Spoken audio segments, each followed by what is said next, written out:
Thank you for joining us here today. My name is Tal Heinrich, and I'm a veteran Israeli journalist. I will be your MC this morning.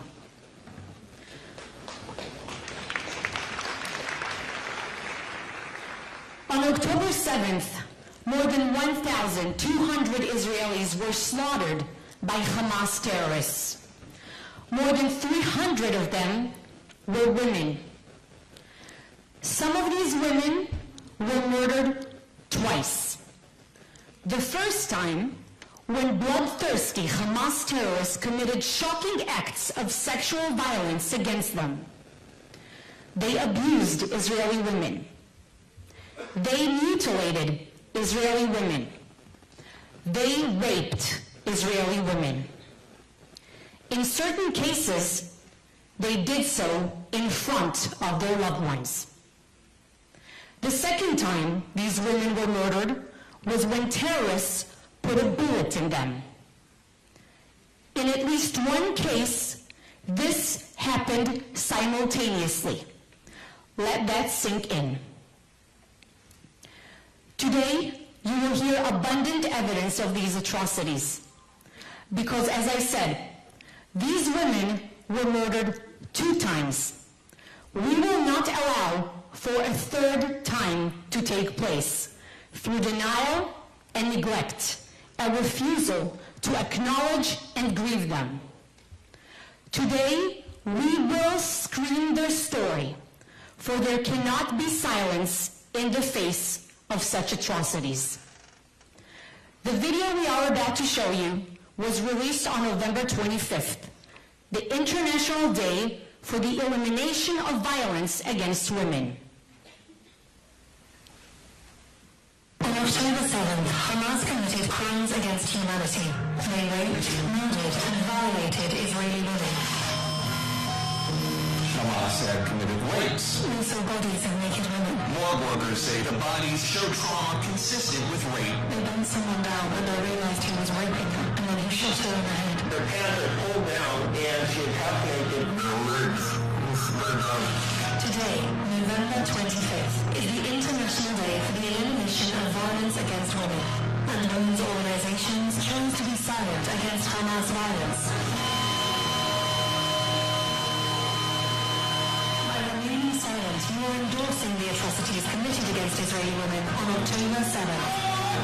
Take a stand. Speak out against violence directed at women.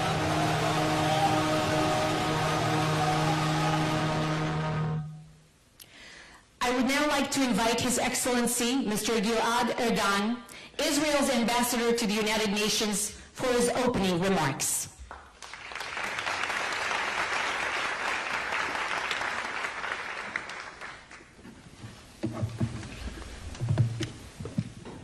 Distinguished colleagues, members of Congress, women's rights leaders, friends, I want to thank you all for joining us today. I especially want to thank Sheryl Sandberg, Hadassah, WITZO, the National Council of Jewish Women, the World Zionist Organization, and Interwoven Shazul. Without your efforts, today's event would not have been possible. Friends, on October 7th, Israel suffered the most brutal massacre since the Holocaust. The atrocities committed by Hamas were more barbaric than ISIS. Some say more cruel and barbaric than the Nazis. Babies were murdered and beheaded. Families were bound together and burnt alive. Children were executed in front of their parents and parents in front of their children. But tragically, Hamas's heinous war crimes and crimes against humanity did not end there. On October 7th, Hamas perpetrated rape and sexual violence, exploiting these unforgivable crimes as weapons of war. These were not merely sick, spur-of-the-moment decisions to defile and mutilate Israeli women and girls, to parade their naked bodies in the street while onlookers cheered. This was premeditated. This was planned. This was instructed. Hamas terrorists were told to commit these acts of sheer evil in order to terrorize us and our families, in order to drive us away from Israel out of fear. This is the enemy that we are facing. An enemy that views reprehensible gender-based violence as part of their genocidal war against Israel. An enemy that proudly weaponizes the cruelest forms of sadism. An enemy that views Israelis not as human beings, but as vermin. This is precisely why such evil must be eradicated. Hamas has no place among humanity. Today, we will hear how women of all ages, from young girls to grandmothers, were not spared. We will hear of violence that is absolutely unthinkable. We will hear the voices of those who can no longer tell their stories, and this is why today's event is of the utmost importance. Sadly, the very international bodies that are supposedly the defenders of all women showed that when it comes to Israelis, indifference is acceptable. To these organizations, Israeli women are not women. The rape of Israelis is not an act of rape. Their silence has been deafening. I even sent photo evidence of Hamas's crimes in 2 separate letters to UN Women, which have both been ignored. Only 2 days ago, nearly 2 months after Hamas's massacre, as UN Women showed an ounce of recognition, but this is too little, too late. UN Women ignored all of the proof and were blind to all the evidence, including video footage of clear testimonies of sexual crimes. Instead of immediately supporting the victims, UN Women brazenly suggested that Hamas's gender-based violence be investigated by a blatantly anti-Semitic UN body. This is UN Women's response. So I will state clearly today, the investigation that truly must be carried out is an investigation of UN Women's indifference to the heinous crimes against Israeli women.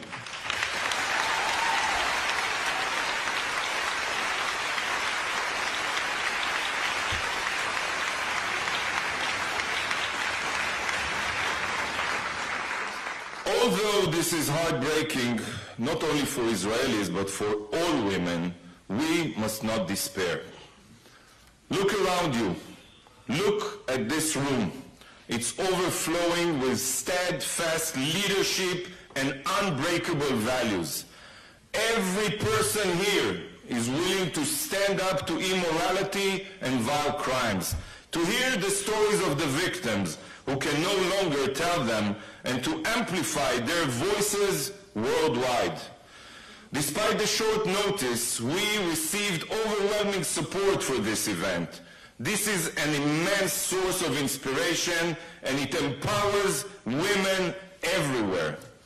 If the UN chooses to remain silent in the face of evil, that doesn't mean the world will follow suit. If the top-down approach is broken, the bottom-up approach will prevail. The world will know the truth. We know the truth, and we will make the truth heard. The stories of Israeli women will not be silenced. The truth will prevail, and justice will be brought. Thank you from the bottom of my heart. Thank you.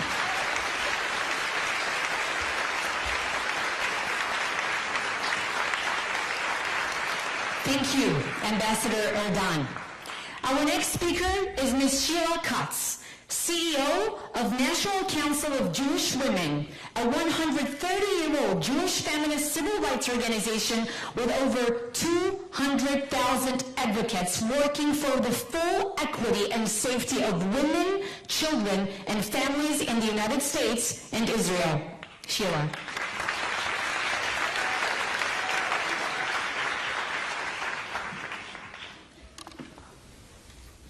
Welcome, everyone. We gather today to shed light on the gravity of the rape and brutal sexual assault inflicted upon Israeli women by Hamas terrorists on October 7th.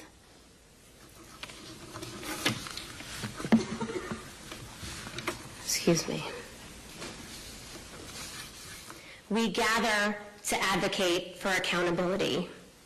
We gather to convene the hearing that UN Women should have held weeks ago. I'm heartened, though not surprised, by the overwhelming response that's visible in this room today and for all the tens of thousands of people who have spoken out. I want to particularly thank Ambassador Gilad Erdan and Sheryl Sandberg for coordinating today's event alongside the main sponsors, World Zionist Organization, Interwoven Shazor, National Council of Jewish Women, Schusterman Family Philanthropies, as well as many co-sponsors who have been mentioned. Those in this room today represent only a fraction of those eager to attend. We could have filled 4 more rooms in person, in addition to all those joining the live stream. The overwhelming interest underscores our collective commitment to believing and supporting women, including Israeli women, as well as our broader dedication to humanity. Before we begin, I want to acknowledge that the suffering and violence we're confronting today affects each of us differently. Should you feel the need to step out of the room, please do so. This past weekend, Jews around the world read the Torah portion recounting the rape of Dinah. Among the numerous perspectives, one voice is notably absent, Dinah's own. For generations, survivors of sexual assault have looked to Dinah's story because it speaks so powerfully to the secondary trauma of being unheard, ignored, and reduced to a mere object for debate. And we heard this with new significance this year because Israeli women and girls were recently tortured, raped, and killed, forever silenced by Hamas. And when evidence emerged indicating the use of rape as a weapon of war by Hamas, the voices we expected to speak up fell into the loudest silence we could have imagined. When people use the language of feminism while brushing aside gender-based violence because of the identity of the victims, they're sending a clear signal that women's rights are negotiable, that rape is sometimes okay, that some women have more dignity than others. That is more than hypocrisy. It is a betrayal of all women, because when our agency can be traded away, none of us are safe. Our work toward accountability, including by hosting this event, have already yielded results. This past week, the United Nations recognized the gravity of the sexual violence on October 7th. UN Women issued a statement just on Friday expressing their alarm for numerous reports of gender-based violence. But our work is not over. So we are here today to make sure the voices of Israeli women are heard. We are here today to bear witness, and we are here today to speak out. And that is why I'm so pleased to now introduce our keynote speaker, Sheryl Sandberg, founder of leanin.org. Sheryl recently wrote a CNN op-ed speaking out for those who experienced sexual violence on October 7th and inspiring millions to join her in calling out rape. We are so grateful for her leadership and for her voice and for her friendship. Please join me in welcoming Sheryl Sandberg.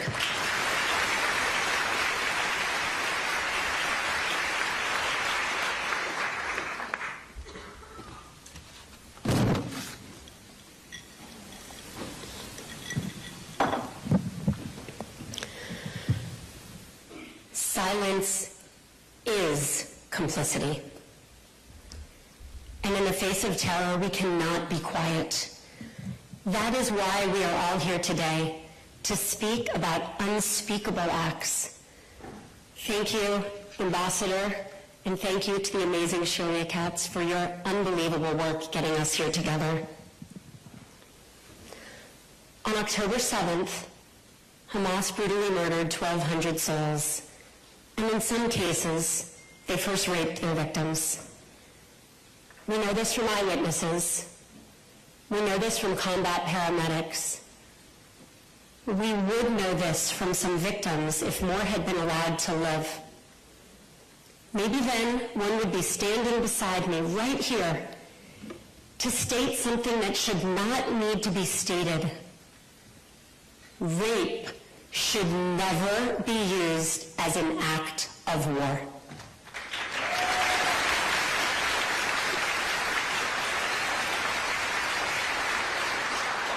This truth must be upheld despite the politics of our time, because no matter what marches you are attending, what flag you are flying, what religion you practice, or if you practice none at all, there's one thing we can all agree on. There are exactly no circumstances that justify rape. None.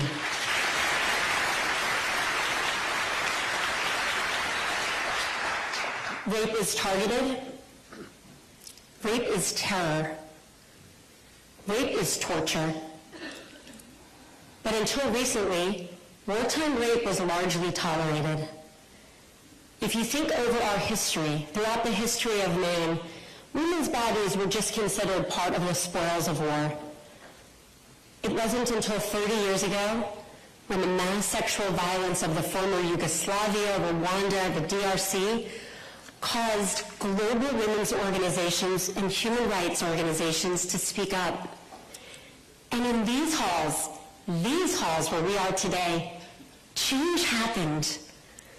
In 1993, the UN Security Council created the International Criminal Tribunal for the former Yugoslavia with an unprecedented commitment to prosecute rape as a crime against humanity. The next year, that same commitment was brought to the tribunal for Rwanda, and it has been seen many times since. None of these efforts have done enough to prevent wartime rape, not even close, but real progress has been made. That is why this moment is so critical. We have come so far in establishing that rape is a crime against humanity, and we have come so far in believing survivors of sexual assault in so many situations. That's why the silence on these war crimes is dangerous. It threatens to undo decades of progress, to undo an entire movement. The world has to decide who to believe. Do we believe the Hamas spokesperson who said that rape is forbidden, therefore it couldn't have possibly happened on October 7th? Or do we believe the women whose bodies tell us how they spent the last minutes of their lives? Who are we going to believe? Today, a new generation gathers. We gather in these same halls to reclaim our communal voice. I call on all women's organizations, every single one, every woman, every man, to unite by speaking out about these atrocities. This is as true when it's happening in Israel as in Ukraine, Ethiopia, Sudan, in any country. I especially call upon global political leaders to step up. We need to hear your voices saying loudly and clearly, rape is unacceptable. And then we need those words backed up with action. It's inexcusable when those who have the capacity to make a difference don't. We call upon the entire UN to formally condemn Hamas for these rapes, make sure there is a full and fair investigation, and hold the terrorists accountable.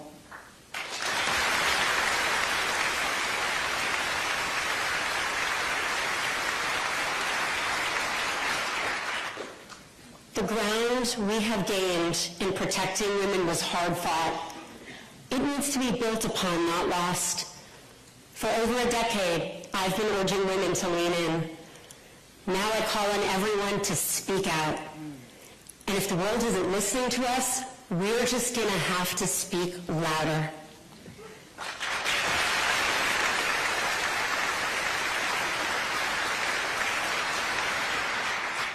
anyone who has a mother, a sister, a daughter, a wife, or a friend should join us to unite against rape.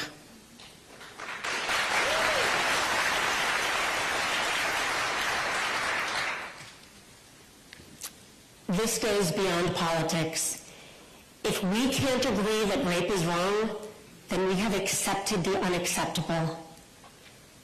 Then the question will be not what is happening in the Middle East, but what is happening to all humanity.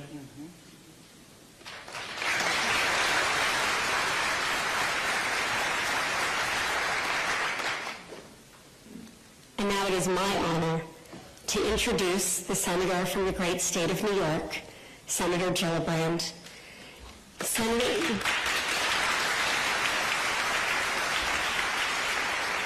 Senator Gillibrand has been a strong advocate for women her entire career. So when it came time to hold this event, it didn't surprise me that my friend and someone I admire so much continues to state unequivocally that any sexual violence against women is wrong, and changed her schedule with very short notice to be here and give that voice today. Thank you.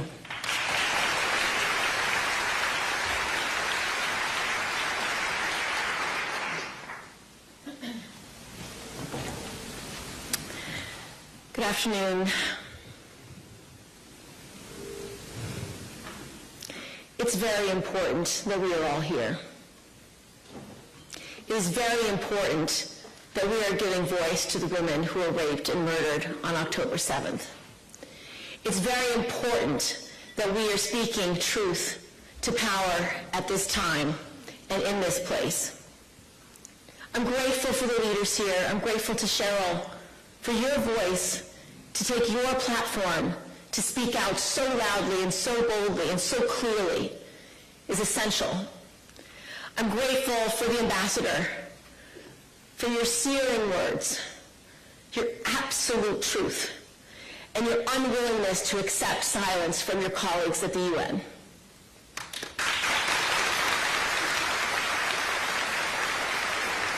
I want to thank Sheila and for the National Council of Jewish Women for standing so firm, for refusing to be silenced in this moment, and to bring the world community to bear. When I saw the list of women's rights organizations who have said nothing, I nearly choked. Where is the solidarity for women in this country and in this world to stand up for our mothers, our sisters, and our daughters?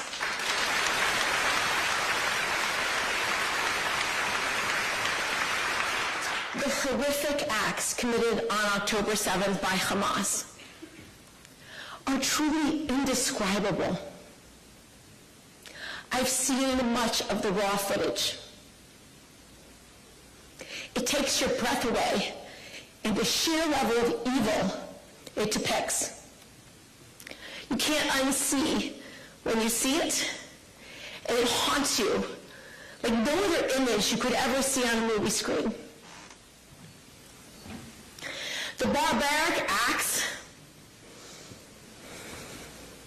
are acts beyond what we have seen from ISIS, Al-Qaeda, other horrific terrorist organizations around the globe. Witnessing people trying to behead people through many means is disgusting. Hearing the testimony about what has happened to women, the types of dismemberment, the types of sexual violence to degrade them, to bring fear in their final moments, to bring fear in the eyes of those who had to witness the atrocities, is unspeakable. While it is very hard to tell these stories, while some don't want to show the actual videos and pictures, we must demand it. We have to demand that people see what happened and to know it is truth.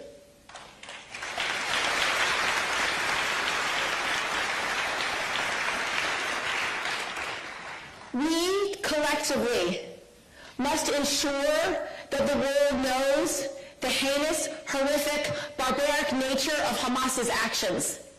We have to ensure that it is engraved in history for all time, just as when we go to see Yad Vashem and see the memories and the moments and the failures and the cruelty and the horror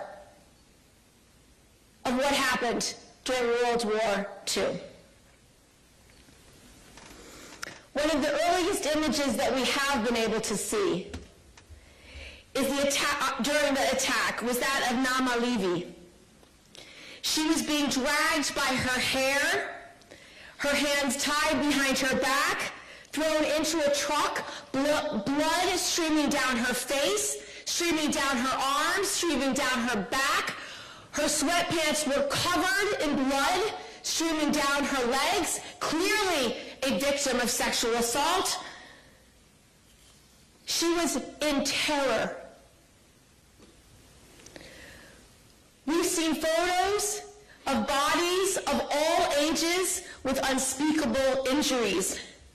We've heard testimony of young girls being killed with their pants pulled down and naked, alone, afraid, and in terror.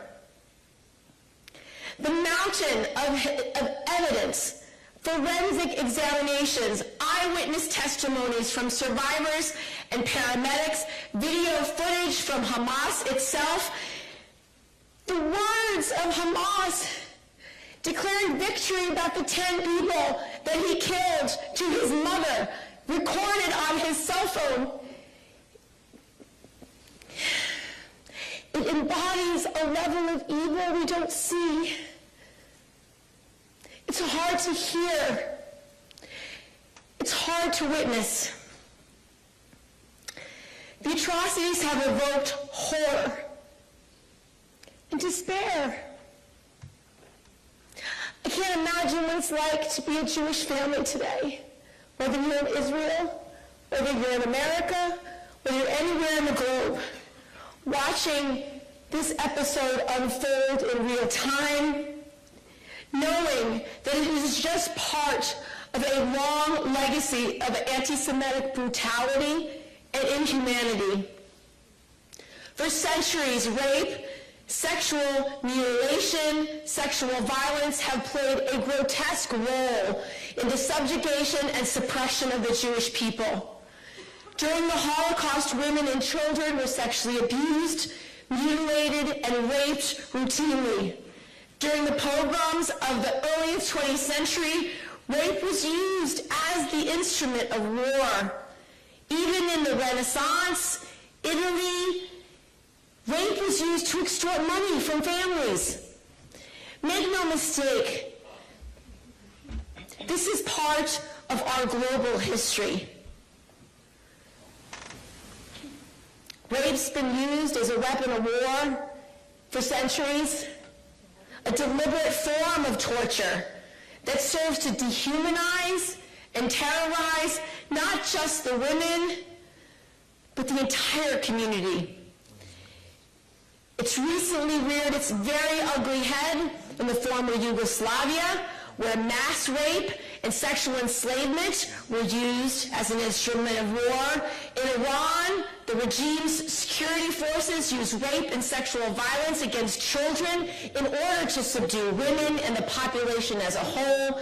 In Ukraine, overwhelmingly evidence shows Russian soldiers systemically using rape against innocent Ukrainians. This explains why the atrocities committed on October 7th and the international community's reluctance, even refusal to condemn or even acknowledge them, doesn't just strike fear in the hearts of Israeli women, it strikes fear in the hearts of every woman and girl around the globe. Their bodies are not worth defending. Their humanity is not worth protecting. The world community must do more. It must demand accountability for these intolerable crimes. The United Nations must denounce Hamas as a terrorist organization that uses rape as a weapon of war. The United Nations must live up to its purpose of upholding the principles of international law, and the United Nations must condemn these evil crimes against humanity.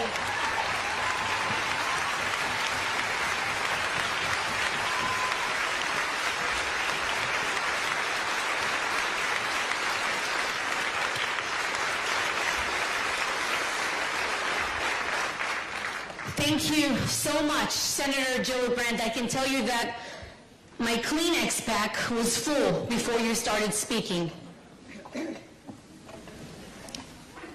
Thank you for your steadfast support of Israel and for amplifying the importance of why we are gathered here today. Next, we have a special message from Secretary Hillary Rodham Clinton, who was not able to join us in person today, but she made sure to send her remarks in a video. I wish I could join you in person for this very important gathering, but I am honored to be a part of this effort to shed light on such a vital issue. As you well know, many women and girls were attacked brutally by Hamas on October 7th, and they have testified to the gender-based violence that they both experienced and witnessed.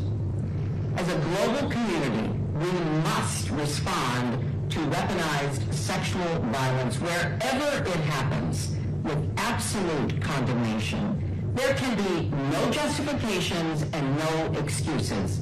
Rape as a weapon of war is a crime against humanity.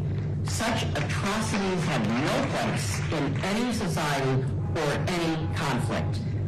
Organizations, governments, and individuals who are committed to a better future for women and girls have a responsibility to condemn all violence against women. It is outrageous that some who claim to stand for justice are closing their eyes and their hearts to the victims of Hamas.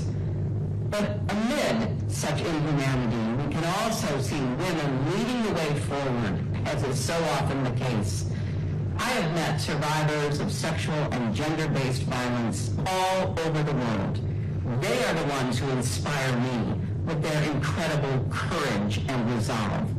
And I have seen firsthand that women are not just victims of war, they are agents of peace. That's why I championed Security Council resolutions recognizing the unique impact of conflict on women and girls and the importance of women in peacekeeping and security, and mandating that peacekeeping missions protect women and girls from sexual violence in areas of armed conflict. You know, women on both sides of the current conflict in the Middle East have long worked for a just and lasting peace. I have grieved with Israeli women who have lost loved ones to terrorist attacks, but refuse to believe that peace is impossible. I have talked and listened to Palestinian women who have suffered greatly from the conflicts of the past decades, yet dream of a peaceful future and a state of their own. We honor all the brave women on the front lines of conflict by lifting up their voices and bearing witness to the crimes they have endured. I urge everyone present to make your position clear. We stand for the safety and equality of women, always and everywhere, from Ukraine to the Middle East, to Sudan, to the Democratic Republic of Congo, everywhere. And we unequivocally condemn the atrocities committed by Hamas on October 7th.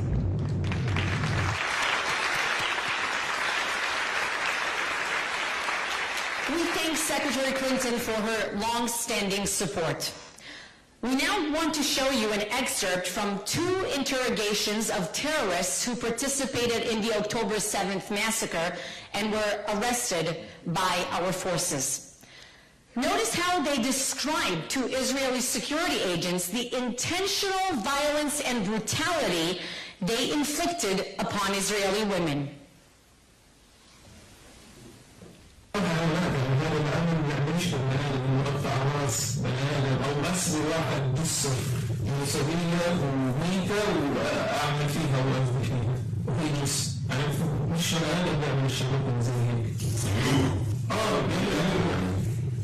شيوخ الإسلام رجال أطفال صغير كبير مرض صبي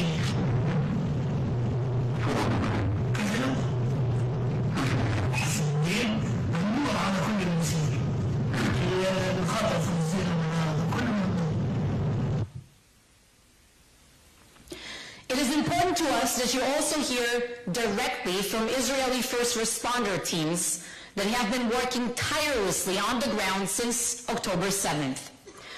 With us today are three representatives who for days have been engaged in one of the most sensitive and difficult missions of all, sorting through remains of bodies in the multiple scenes of the massacre committed by Hamas terrorists. The people you are about to hear excavated the bodies, prepared them for burial, and conducted official investigations. Our first speaker in this group is Chief Superintendent Yael Reichert from the National Unit Lahav 433 at the Israeli National Police.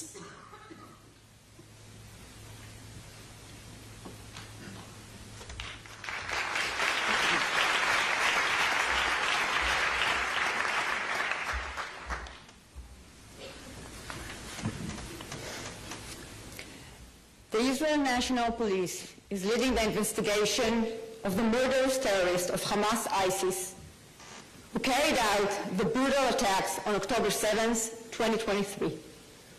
Their horrific and monstrous terrorist actions were committed against innocent civilians while they were in their home, dancing at the rave party, hiking with their friends and families on an early Saturday morning, without any distinction between babies, girls and boys, teenagers, women and men, the elderly, and more and more. Their despicable and horrendous crimes, including the cold-blooded murder of over 1,000 civilians, IDF soldiers, police officers, and members of the security forces. The terrorists also made sure they did not leave any victim alive, even while their victims were struggling and trying to run away for their lives. They engaged with the desecration and mutilation of bodies, including cutting off organs and burning them. The despicable terrorists, in a planned and methodical manner, committed a massacre against innocent civilians with no distinction between religion, race, or gender, a mass destruction of any living soul that stood in their way. A part of the overall investigation, the Israeli police is investigating sexual offenses committed against the victims. These are quotes from some of the testimonies gathered so far. A survivor from the Nova Rave Party testified. Everything was an apocalypse of corpses. Girls without any clothes on, without tops, without underwear. People cut in half, butchered. Some were beheaded. There were girls with a broken pelvis due to repetitive rapes. Their legs were spread wide apart in a split. A police officer testified, "I couldn't drive because there was a baby cradle full of blood on the road. A baby that was outside his cradle and a naked woman lying next to the baby's body. She was naked badly injured, bullets in her body.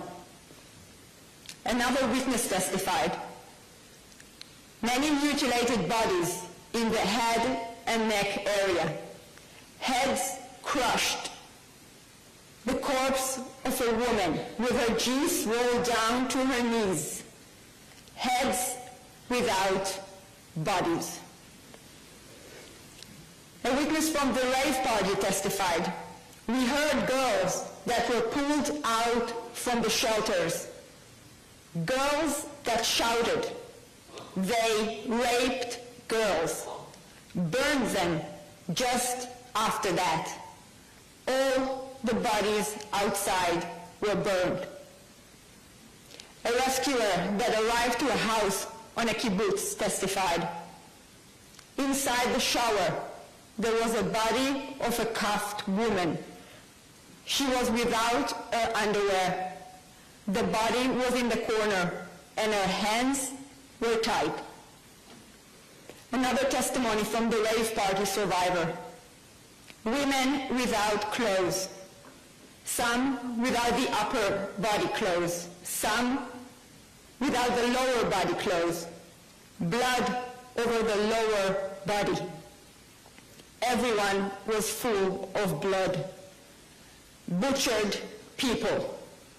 We found a woman's body dumped outside, without pants, without underpants, burned, barely any hair left on her.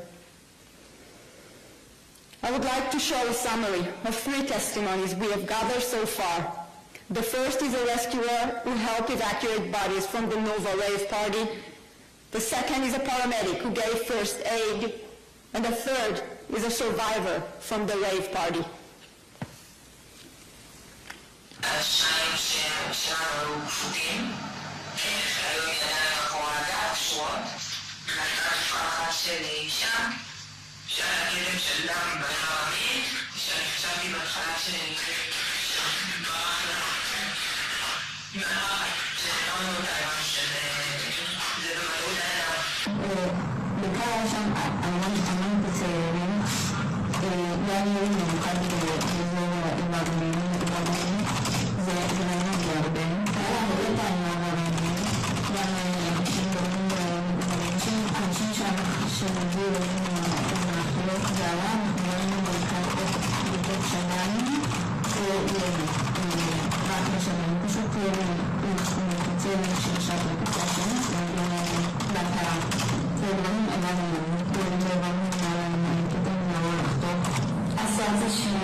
These horrors are just a fragment of the shocking and horrible testimonies proving the horrific crimes against humanity. My life, our lives, as a woman, as a mother, and as a police officer, will never be as they were before October 7th, 2023.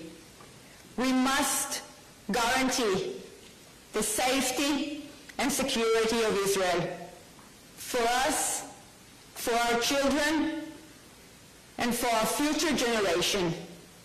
Am Israel Chai.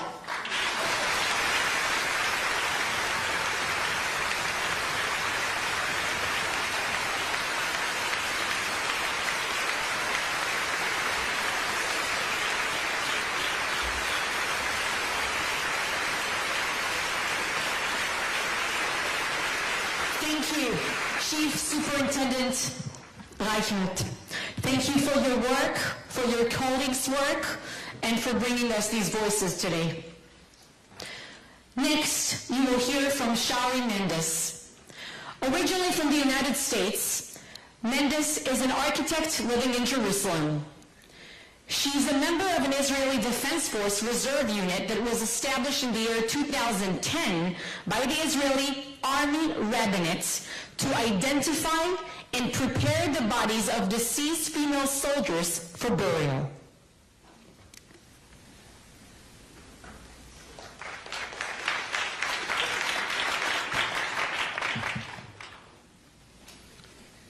Good afternoon.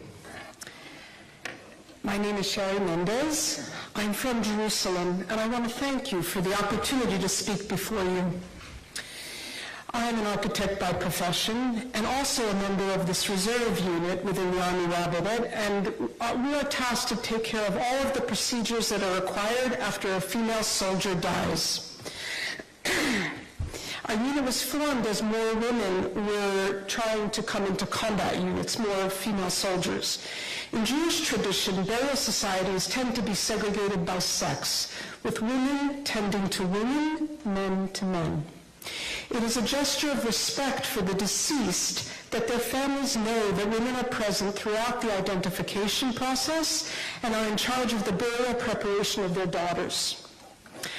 I am going to tell you what we've witnessed at the Shura base, where all the victims of the Hamas massacre were brought since October 7th.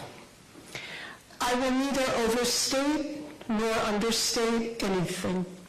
I will just tell you what we've seen with our own eyes. Our main concern, especially in the first days, was identification so that families could be notified, and only then preparation for burial. I arrived at the base on Sunday morning, October 8th, and it was unimaginable in two ways. First, in scale, in numbers, in sheer numbers.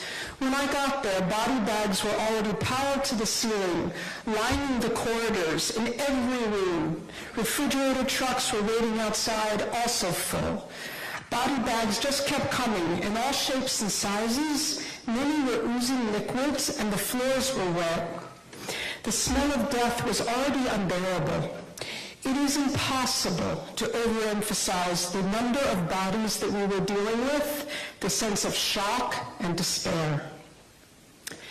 Our unit worked in shifts 24/7, carefully accompanying the victims, female soldiers in our case, as they went through the identification process, led by teams of medical professionals, dentists, and other experts.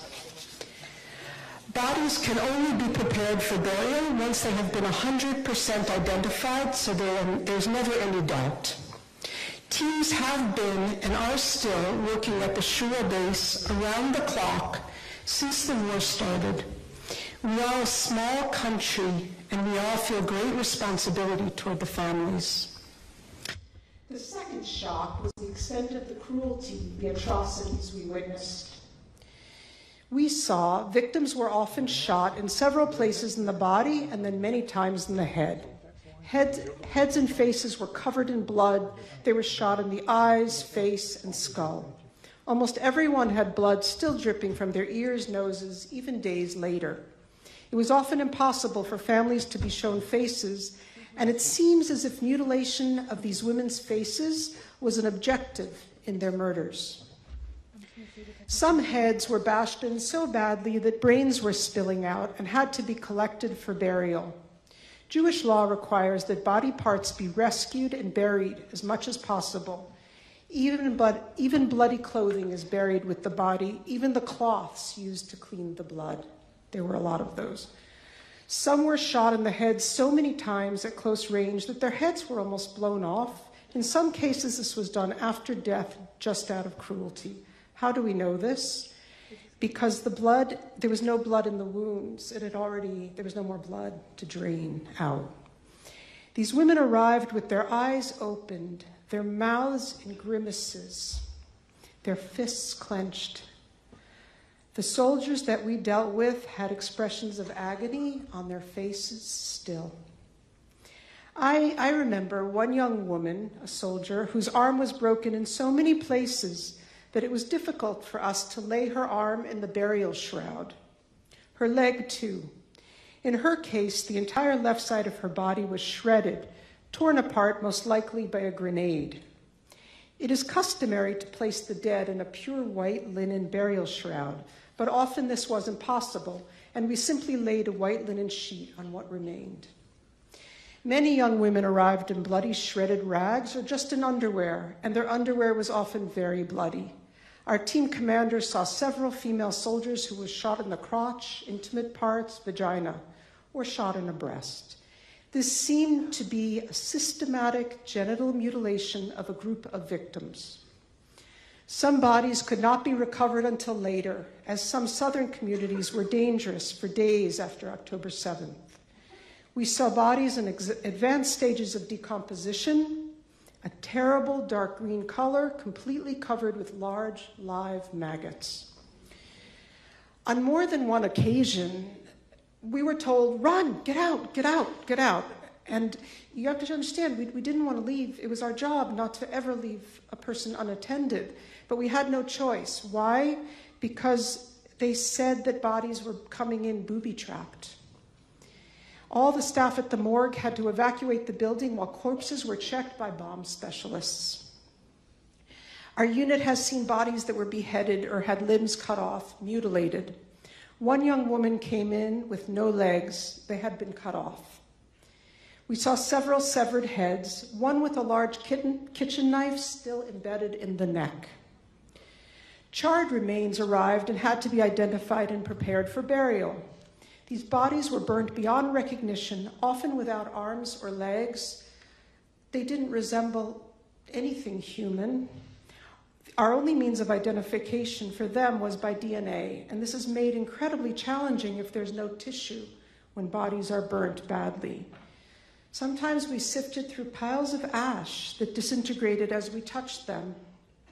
These soldiers were burnt alive at very high temperatures. This is personal. I want to just tell you that these barbarians did not show these women any honor in life. But it was important to us and our teams, groups of women, that we show them deep love and gentleness as we prepared them for burial. We had more time in this burial room. It's just a room for us. It's not like the identification room. It was a room for women taking care of other women. We knew that we would likely be the last people to see these young women, and we held them in our hearts, even if just for a moment, as if they were our daughters. We really loved them. Finally, as a child of a Holocaust survivor,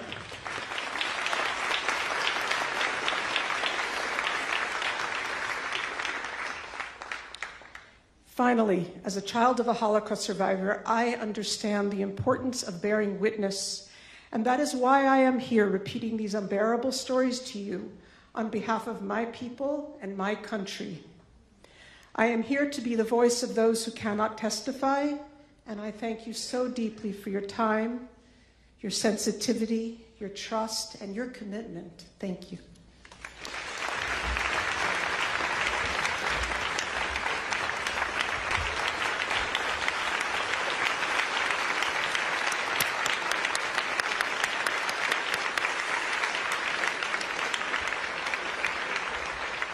Thank you, Shari Mendez, for bringing forward the atrocities that you have seen with your own eyes. And thank you for your work. Our next speaker, Simcha Greineman, is a volunteer in Zaka, a non-governmental rescue and recovery organization which volunteers around the world. He was one of the first responders who was sent to evacuate the bodies from southern communities in Israel. Simcha.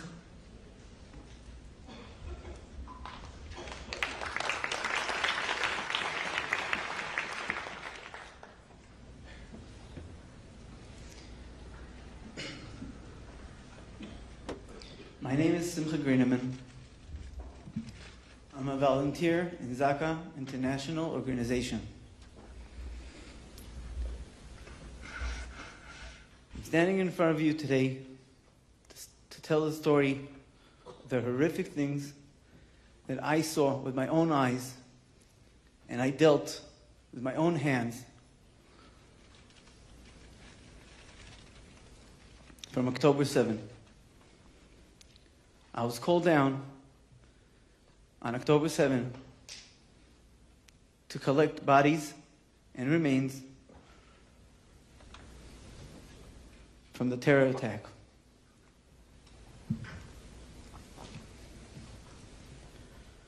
One of the days, I was called into a house.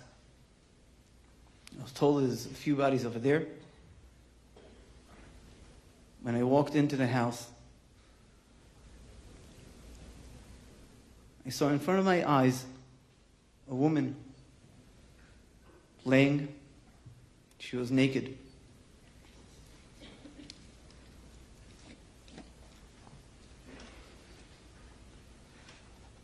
She had nails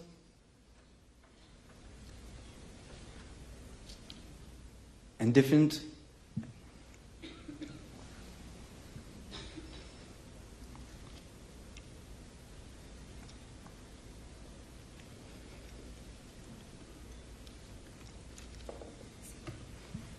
sorry.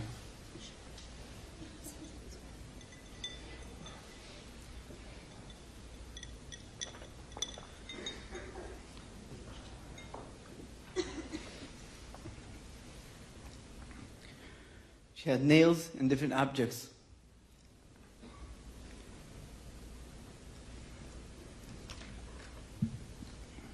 In her female organs.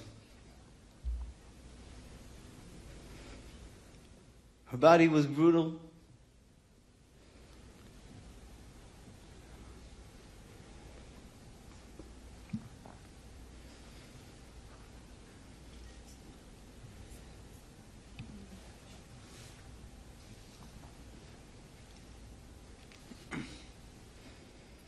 Her body was brutal in a way that we could not identify her. From her head to her toes. She was abused in a way that we could not understand and could not deal with.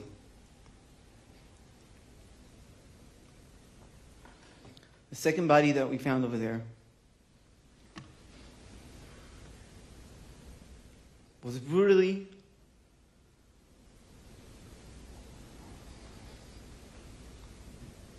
abused in a way that we could not verify and understand, and we couldn't even identify if it's a man or a woman.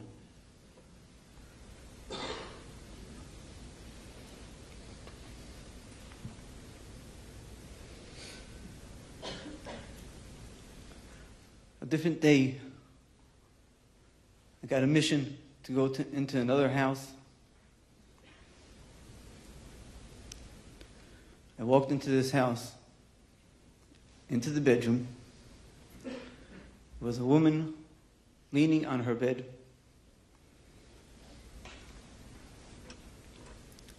She was half naked, from her waist down.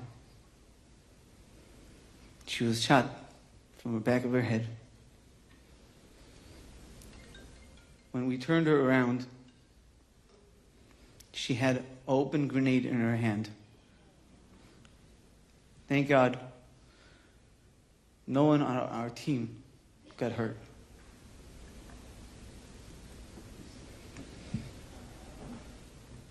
I'm standing in front of you, telling the stories of these women,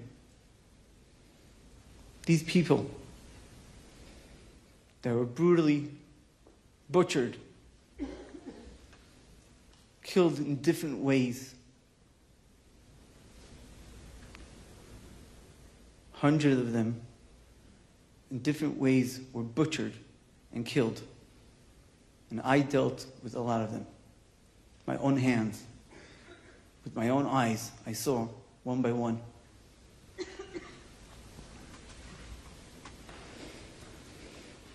I'm standing in front of you to make sure that you hear the voices of those women that cannot stand next to us now and be here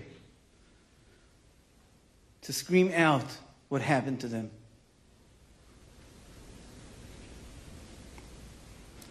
Adonai oz le'amo yiten, Adonai yevarech et amo b'shalom.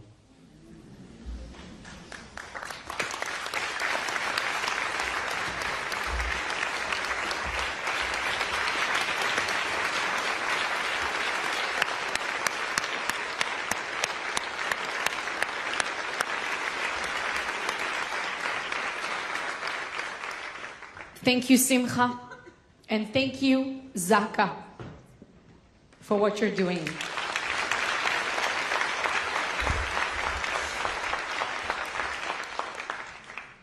We will now hear from Linor Abergil. Her Emmy-nominated documentary, Brave Miss World, delves into the heart-wrenching trauma of sexual assault victims around the world. Abergil has met with multiple women and encouraged them to stand against sexual violence by speaking out, as she herself has done, turning it into her life mission.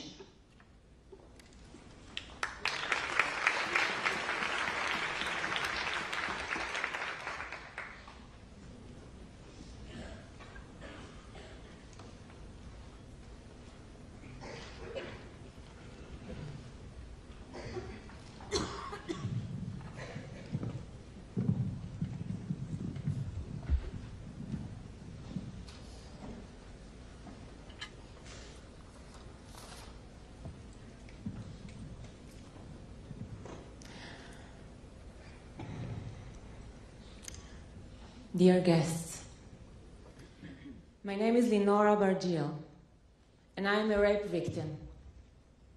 This title was forced on me on October 1998, a few days before another title, that of Miss World, was awarded to me. I was only 18 years old at the time.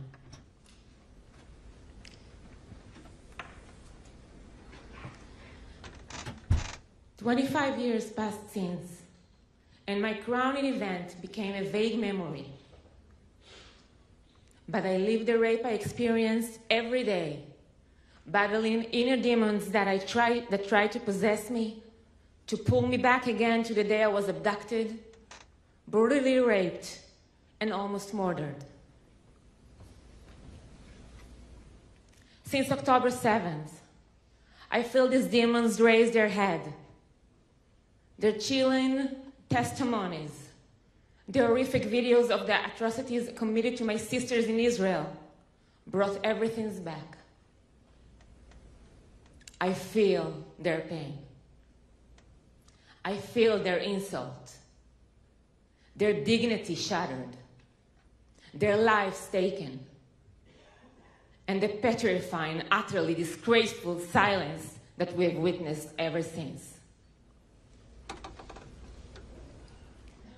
I remember the days I spoke up in public about my personal experience 25 years ago. I remember the warm embrace of the international women's organizations. I felt I had support, that someone believed me, that someone listened to me. Did this organization demand any proof then? Did they question my version? Did they ask to conduct a comprehensive investigation before jumping to conclusions? No.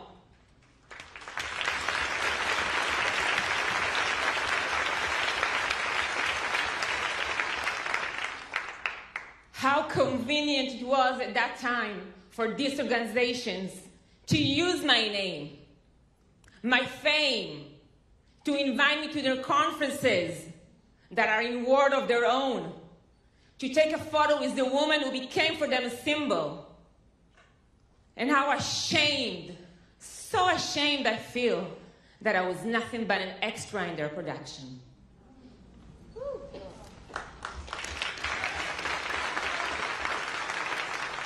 Why?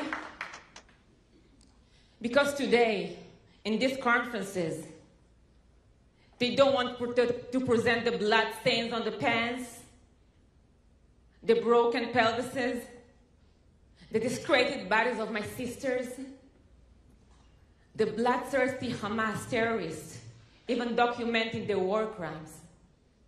And still, most of women organizations are silent. It took almost 2 months for the UN to publish this weekend, late at night, a weak condemnation. The horrific testimonies we have witnessed so far, and which we have been presented in this conference, should have awoken women organizations long ago, and get them to stand up with us in solidarity. But so far, this has not happened because of their cowardice, because of petty politics. In the place I grew up, there is an old saying, sheket u refesh. Silence is despicable. The women who were raped and murdered on October 7th will maybe be silent forever, but justice will be done.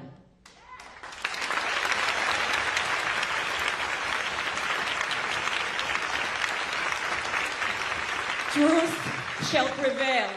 We will never forget them. And we will make sure that the world will never forget them.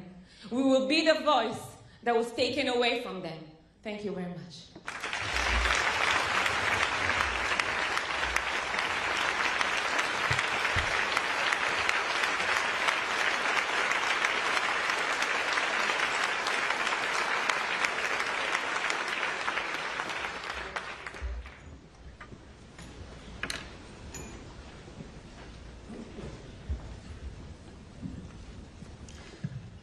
Thank you, Lenore.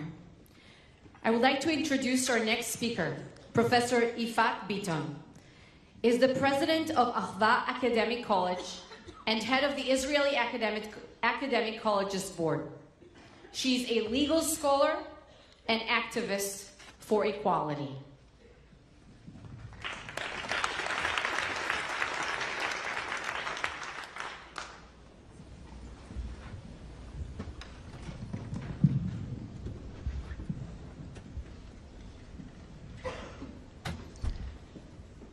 Dear guests, I'm here today to speak on behalf of the silenced.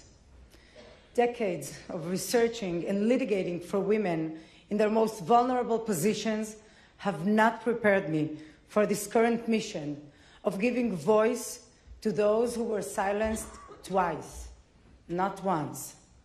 First on October 7th by Hamas, and second by the silence of the very UN organizations that were entrusted with the mandate of protecting them.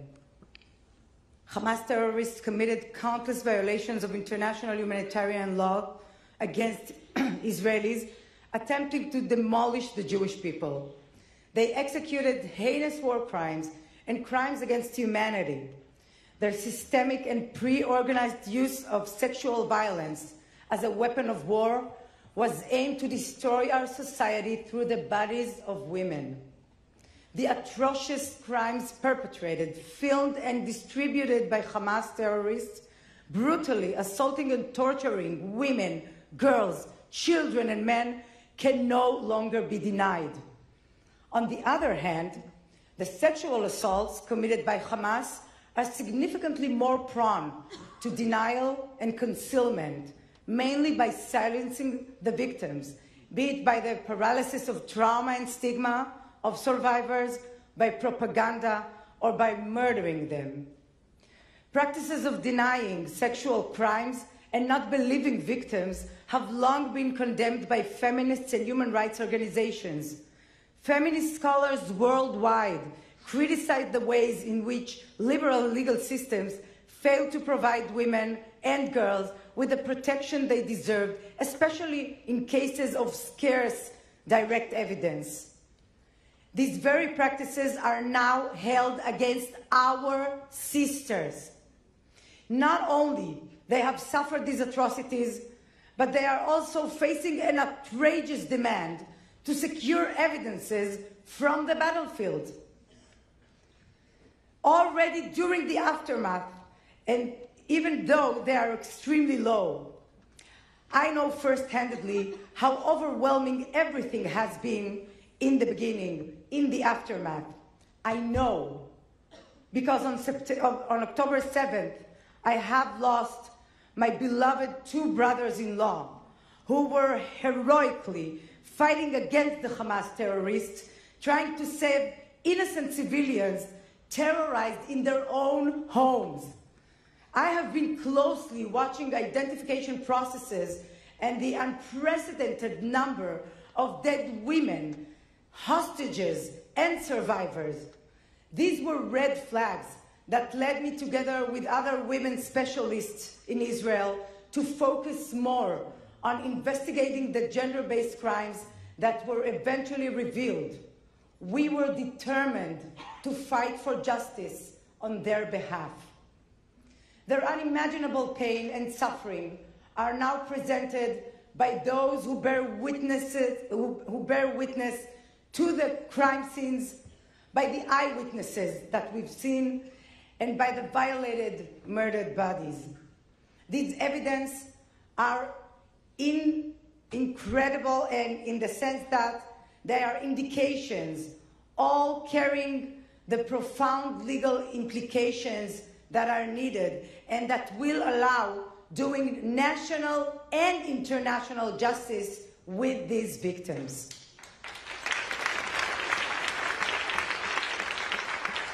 The extent to which sexual assaults and rapes were committed by Hamas is already gruesome, and much more remains to be revealed as the Israeli justice system is relentlessly investigating it. Your Excellencies, the world must unequivocally condemn these atrocities. Siding with our victims of these gender-based crimes would not position you a step beyond siding with basic norms of justice. If you tolerate this, if we tolerate this, we tolerate the demolition of the building blocks of humanity. If you tolerate this, then your daughters, your wives, and mothers will be next.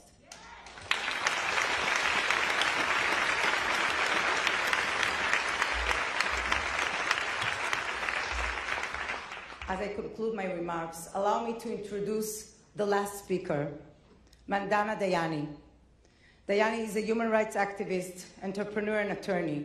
She's the creator and co-founder of I Am a Voter. An immigrant from Iran, Dayani lives in Los Angeles. She credits her experience immigrating to the US as a religious refugee as one of her most formative inspirations.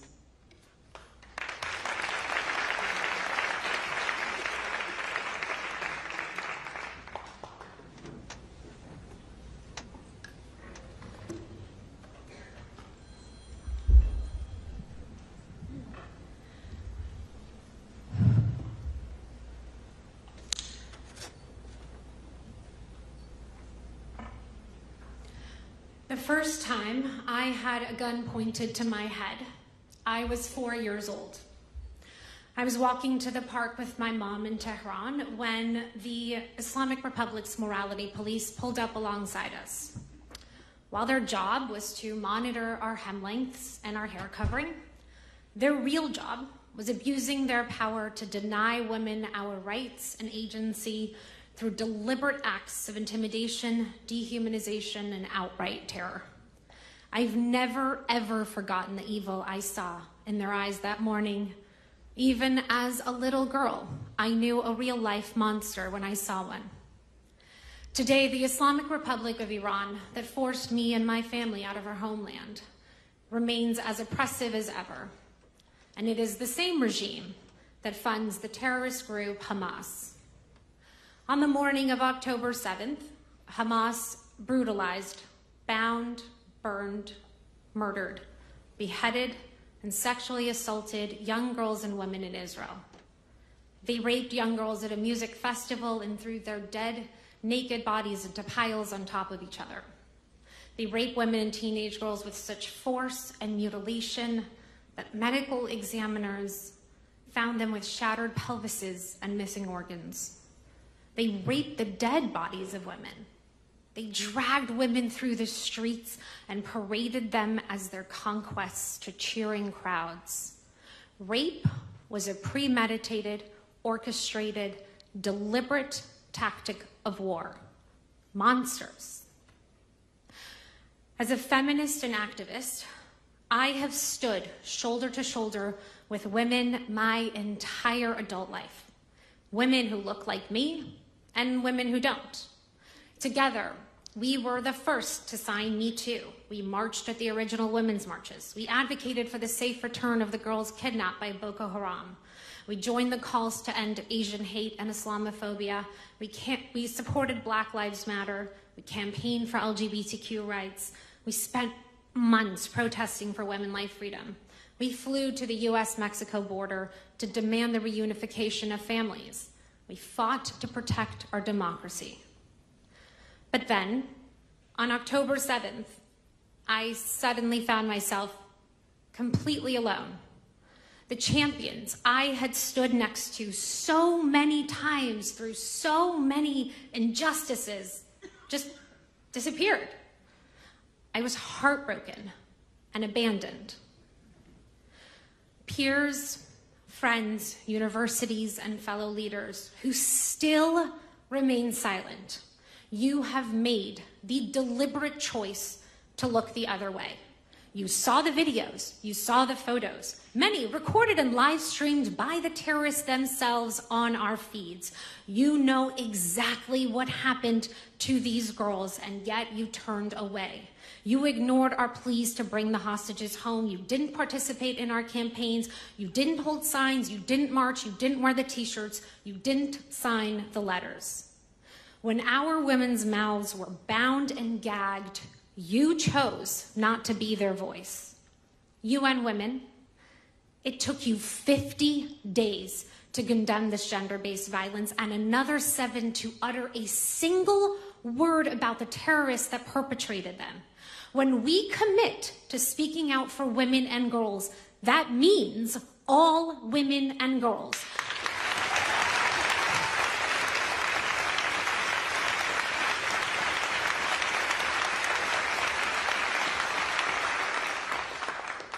When we said believe women, we meant all women.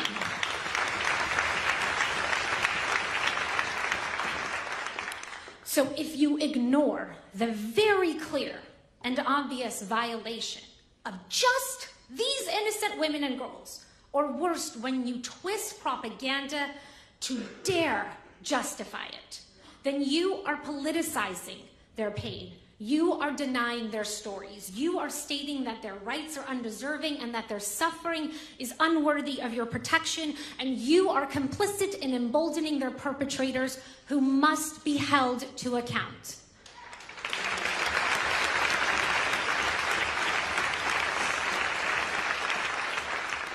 Showing moral leadership does not require you to just pick a team and ignore the brutal contours of the real world.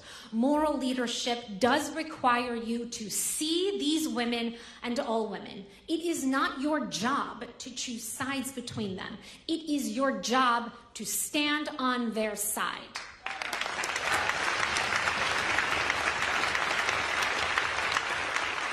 Now, the United Nations has a very long history of singling out the state of Israel. But I am not here to justify the need for a Jewish homeland or defend its right, our right, to exist. Because this, today, these brave people before you, this is about the women and the girls. And for their sake, it is time that the United Nations opens its eyes and does its job. It is time that my fellow leaders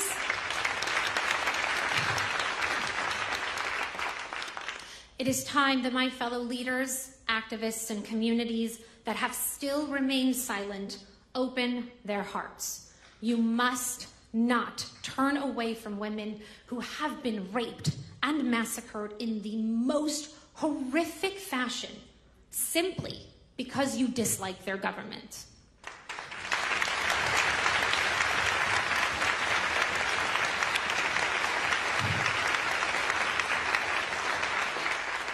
Why is it that you cannot summon up your compassion for them?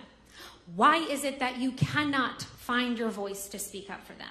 What is it about these women and girls that makes them so unworthy of your otherwise limitless capacity for outrage, solidarity, and justice?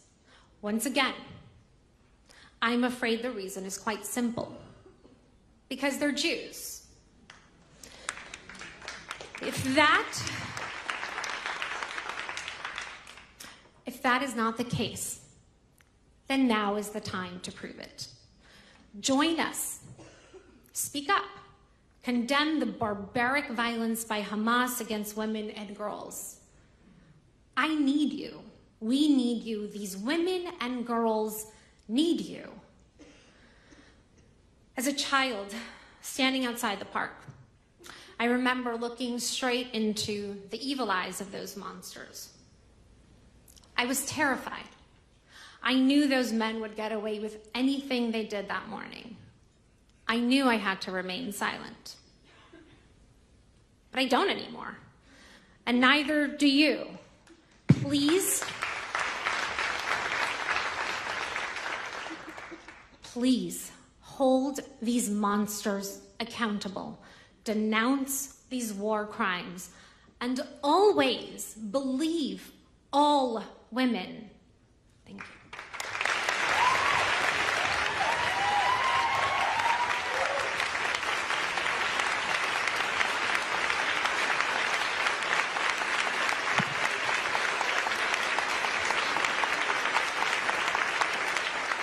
Thank you, Mandana Diani, for these important words. It is indeed baffling to see the striking difference between the staunch advocacy of women's rights across the globe and how Israeli women are somehow left out of this same conversation. Some call it hypocrisy, and others highlight it with the viral hashtag now, #MeToo unless you're a Jew. Before we conclude the event, I would like to once again thank all the brave voices that you heard here today. And we would like to assure you that justice will be administered.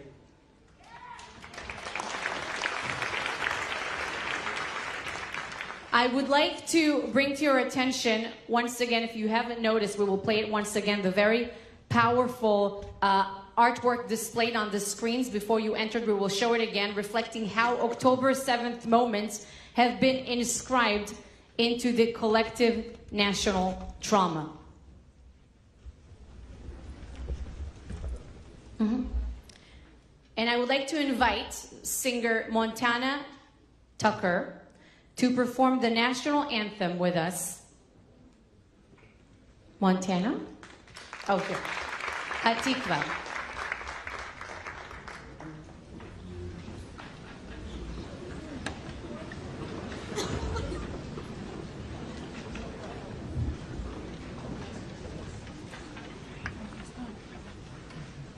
Thank you. Color baleva panima nefesh Yehudi homia ulfat zei mizura kadima ayin letzion Sophia.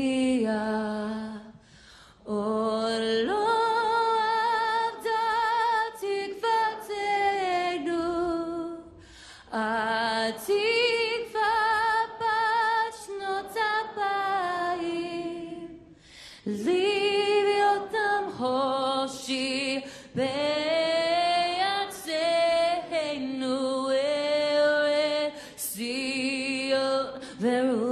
Yerushalayim Livyotam Hoshi Ve'atzeinu El Sion Verushalayim. Am Yisrael Hai. Thank you, everyone. This concludes our event. Thank you for being here today.